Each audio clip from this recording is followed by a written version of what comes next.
पहला पाठ प्रज्ञा ग्रंथ अध्याय 6 पद संख्या 12 से 16 तक। प्रज्ञा देदीप्यमान है, वह कभी मलिन नहीं होती।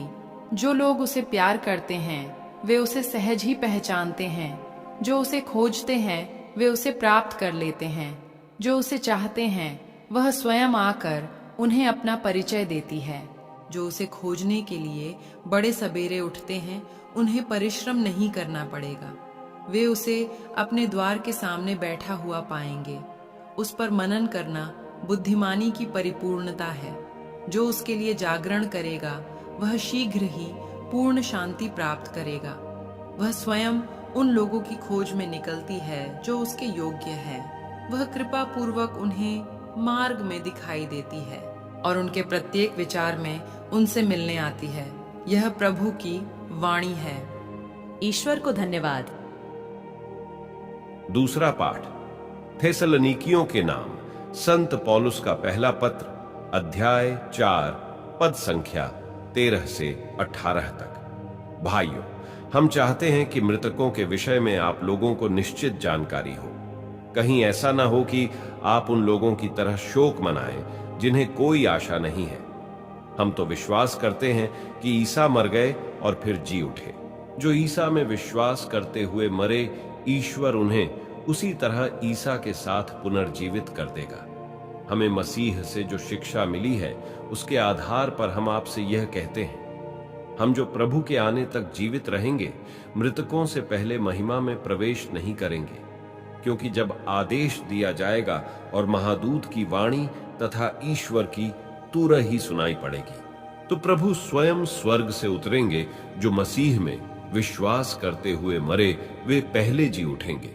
इसके बाद हम जो उस समय तक जीवित रहेंगे उनके साथ बादलों में आरोहित कर लिए जाएंगे और आकाश में प्रभु से मिलेंगे। इस प्रकार हम सदा प्रभु के साथ रहेंगे। आप इन बातों की चर्चा करते हुए एक दूसरे को सांत्वना दिया करें। यह प्रभु की वाणी है। ईश्वर को धन्यवाद। सुसमाचार संत मत्ती अध्याय 25 पद संख्या 1 से 13 तक। उस समय स्वर्ग का राज्य उन 10 कुंवारियों के सदृश होगा जो अपनी अपनी मशाल लेकर दुल्हे की अगवानी करने निकली। उनमें से 5 नासमझ थीं और 5 समझदार। नासमझ अपनी मशाल के साथ तेल नहीं लाईं, समझदार अपनी मशाल के साथ साथ कुप्पियों में तेल भी लाईं। दूल्हे के आने में देर हो जाने पर ऊँघने लगीं और सो गईं। आधी रात को आवाज आई, देखो दूल्हा आ रहा है, उसकी अगवानी करने जाओ। तब सब कुंवारियां उठीं और अपनी अपनी मशालें संवारने लगीं। नासमझ कुंवारियों ने समझदारों से कहा, अपने तेल में से थोड़ा हमें दे दो, क्योंकि हमारी मशालें बुझ रही हैं। समझदारों ने उत्तर दिया, क्या जाने कहीं हमारे और तुम्हारे लिए तेल पूरा ना हो। अच्छा हो, तुम लोग दुकान जाकर अपने लिए खरीद लो। वे तेल खरीदने गई ही थीं कि दूल्हा आ पहुंचा। जो तैयार थी उन्होंने उसके साथ विवाह भवन में प्रवेश किया और द्वार बंद हो गया। बाद में शेष कुंवारियां भी आकर बोली, प्रभु प्रभु, हमारे लिए द्वार खोल दीजिए। इस पर उसने उत्तर दिया, मैं तुमसे यह कहता हूं, मैं तुम्हें नहीं जानता। इसलिए जागते रहो, क्योंकि तुम न तो वह दिन जानते हो और न वह घड़ी। यह प्रभु का पवित्र सुसमाचार है। हे ख्रीस्त तेरी स्तुति हो। मनन चिंतन।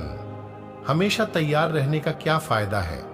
हम दिन के दौरान किसी भी कार्य या घटना के लिए तत्पर रहते हैं। यह कहना बहुत सहज है कि हम ईश्वर के आगमन के लिए सदैव तत्पर हैं, लेकिन कभी कभी ऐसा करने के लिए वास्तविक विश्वास के बिना ये असंभव है।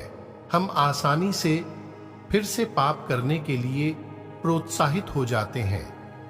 हम में से अधिकांश लोग कुछ ही समय के लिए तैयार रहते हैं और फिर पापमय जीवन की ओर हो लेते हैं। ऐसा क्यों? हमें ऐसे व्यवहार से बचने के लिए क्या करना चाहिए?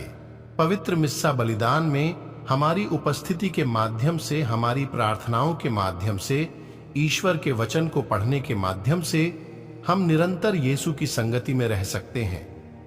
इसके अनुसार हम सदैव तैयार रहेंगे। आइए हम भी उन समझदार कुंवारियों के समान जागते रहे और धैर्यपूर्वक प्रभु की प्रतीक्षा करें। आज के वचन को सुनने वाले सभी विश्वासी भाई बहनों को परमेश्वर आशीष प्रदान करे। आमीन।